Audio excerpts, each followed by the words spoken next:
First contact. The massive colonization vessel, Horizon, drifted silently through the star-speckled void, its engines humming with subdued power.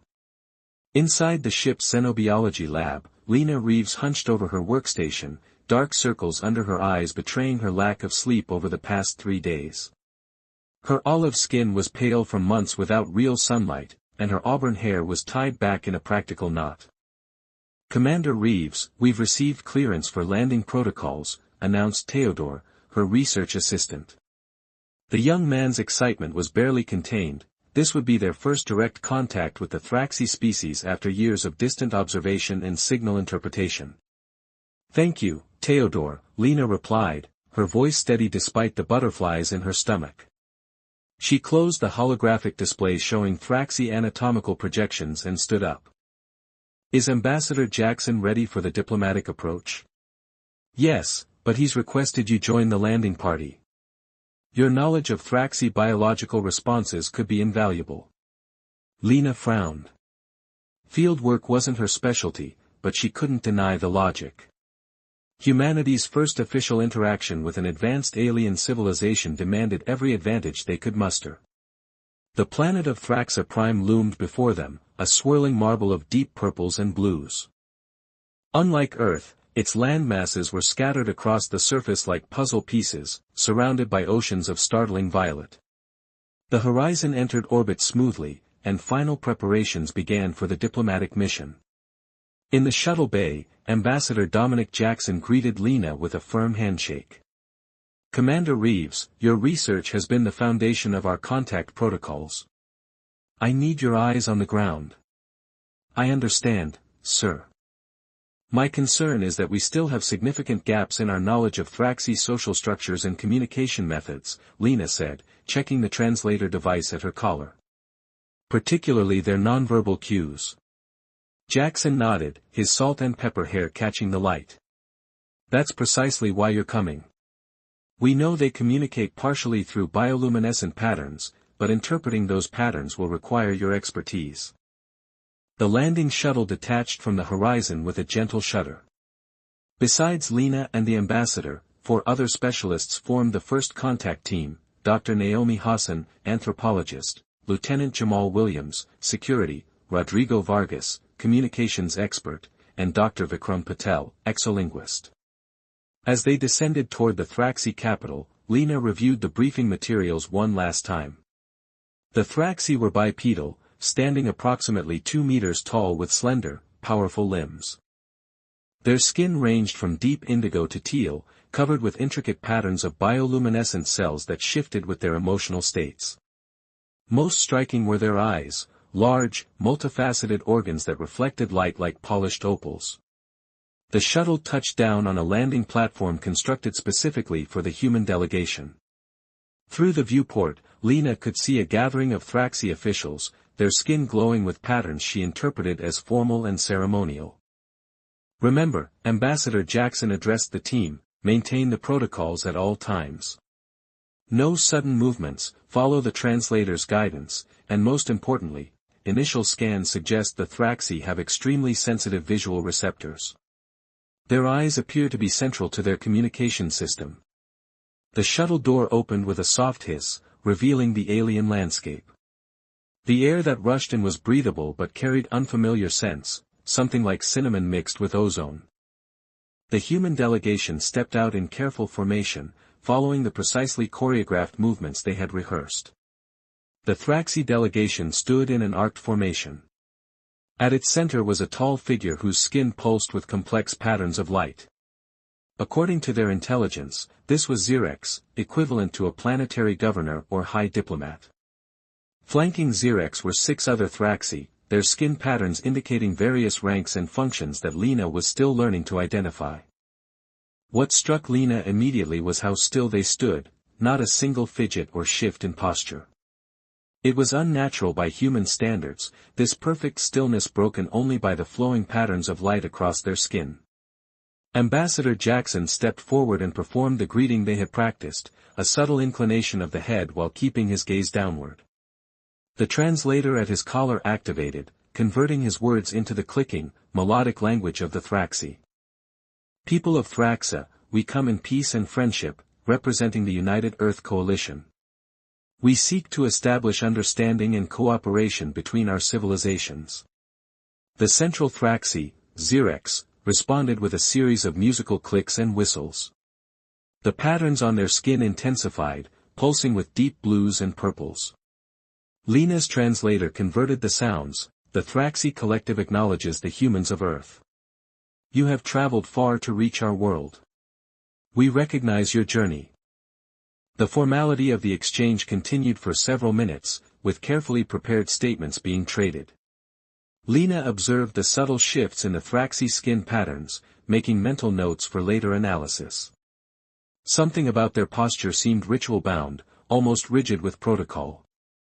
As the formal greetings concluded, the Thraxi delegation guided them toward an imposing structure of spiraling crystalline architecture. Lena walked beside Dar Hassan, keeping her observations flowing quietly into her recording device. The bioluminescent patterns appear to be supplementing verbal communication, she murmured. Notice how Xerex's patterns intensify when emphasizing certain points. It's like gestural language, but far more complex. Inside the structure, they were led to a circular chamber with a central table. The lighting was dim compared to human standards, casting everything in a soft, bluish glow. Lena realized this was likely calibrated for Thraxi visual comfort. As the diplomatic proceedings began in earnest, Lena found herself increasingly fascinated by the Thraxi physiology. Their movements were economical, precise, and always purposeful. Most intriguing was how they seemed to avoid direct visual engagement with each other, their multifaceted eyes rarely aligned directly. We have prepared quarters for your delegation, Xerex announced through the translator. Tomorrow, we will continue discussions on trade potential and knowledge exchange. As the meeting adjourned, Lena approached Ambassador Jackson. Sir, I've noticed something significant about their eye contact patterns. They seem to deliberately avoid looking directly at each other. Jackson considered this. Cultural taboo, perhaps. Or physiological necessity. I'm not sure yet, but I think it's important. Their eyes are their most distinctive feature, yet they're careful about how they use them.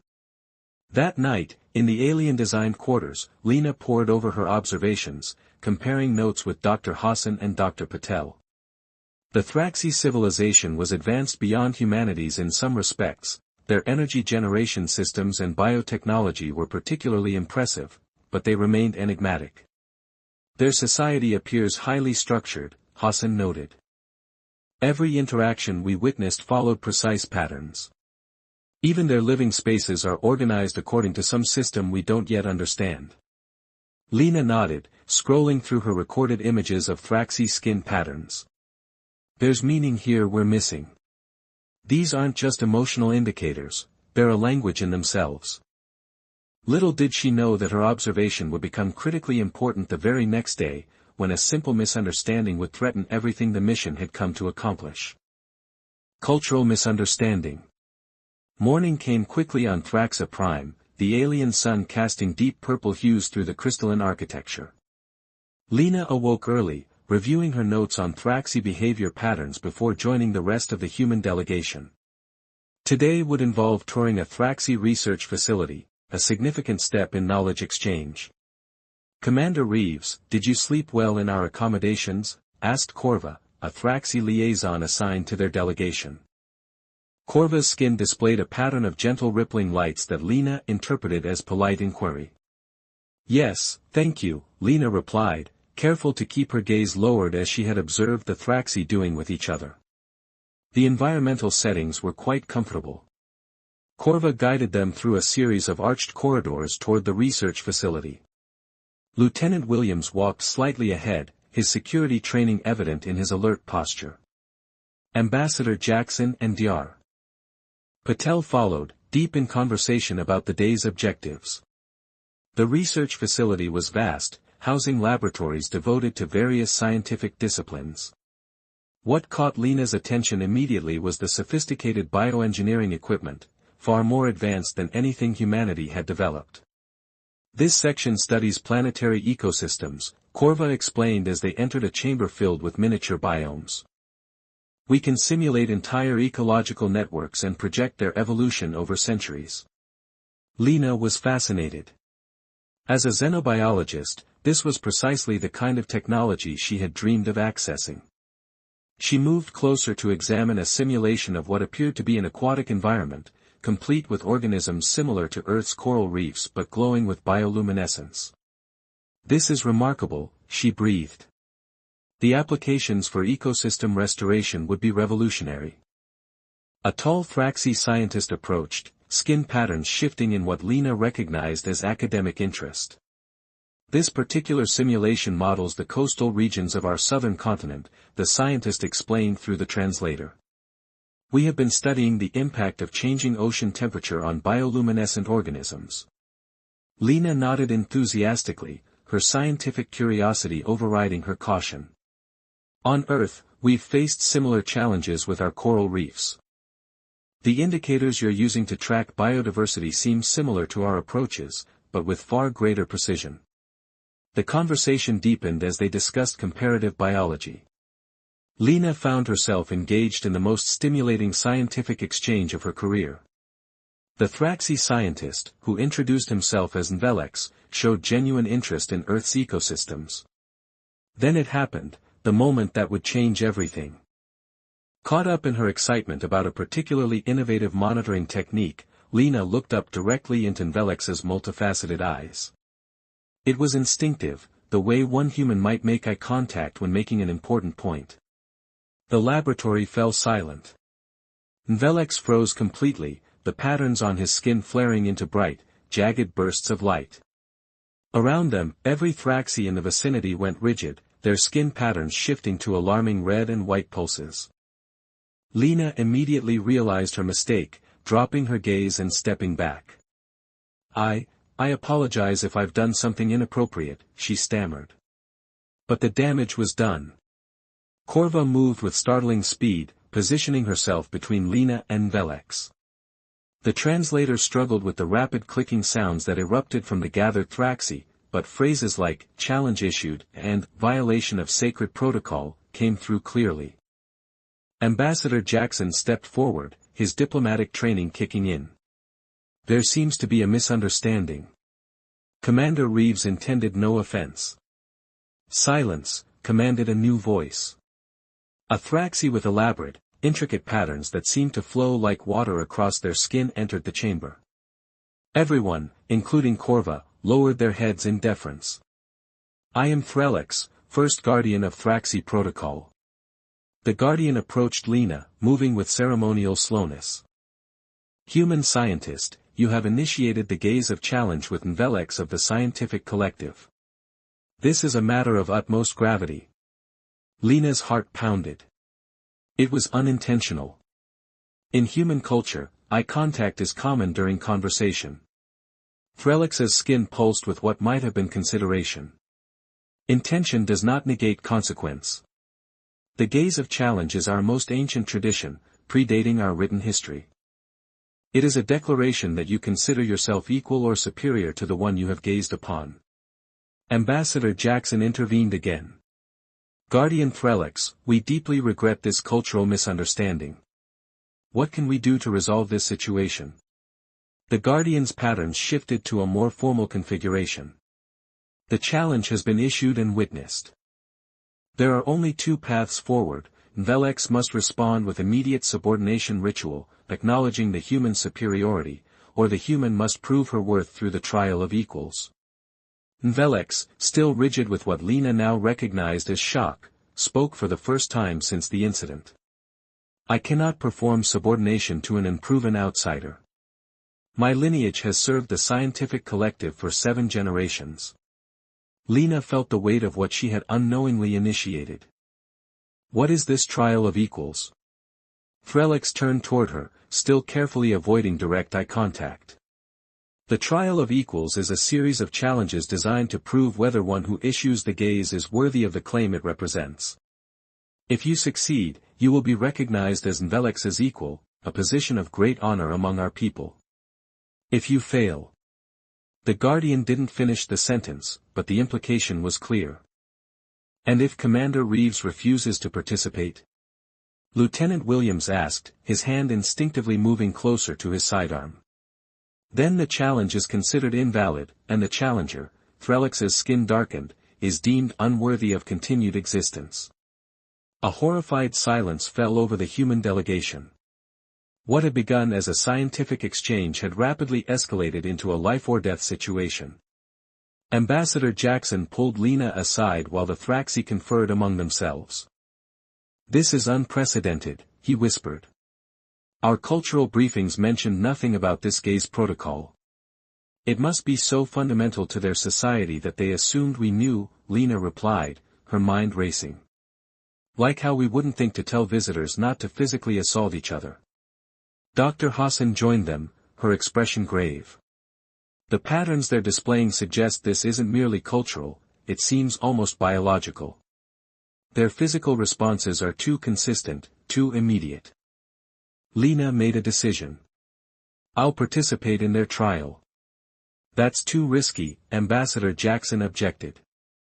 "We don't know what these challenges entail." "We have no choice," Lena countered. "Refusing means certain conflict, possibly endangering the entire mission. And beyond that," she added, "I did challenge him by their standards. I should be responsible for resolving it." The ambassador studied her face, then nodded reluctantly. "Very well. But at the first sign of excessive danger, we're extracting you, diplomatic incident or not." Lena turned back to the Guardian. "I accept the trial of equals." Threlix's skin patterns shifted to what Lena interpreted as formal acknowledgement. "The trial will begin at the rising of our second moon. You will be allowed one human companion as witness and advocate." As the Thraxi departed to prepare the trial grounds, leaving only Corva to escort them back to their quarters, Lena felt the full weight of her accidental challenge. A simple human gesture, looking someone in the eye while speaking, had triggered an ancient alien protocol that could determine not just her fate, but potentially the future of human-Thraxi relations. Back in their quarters, the human delegation gathered to strategize. Dar. Patel worked frantically to extract any information about the trial of equals from the limited Thraxi historical records they had access to. "It seems to be a test of compatible values," he explained. "Not just physical prowess, but judgment, reasoning, and adherence to principles the Thraxi hold sacred." "Which principles?" Lena asked, feeling the pressure of time slipping away. Dr. Patel shook his head. "That's what I can't determine. Their records are deliberately vague, as if the knowledge is supposed to be intuitive to any worthy challenger." Lieutenant Williams volunteered to be her companion during the trial. "My security training might give us an edge if things go sideways," he reasoned. As night fell and the time of the trial approached, Lena stared out at the alien landscape, watching the first of Thrax's 3 moons rise above the horizon.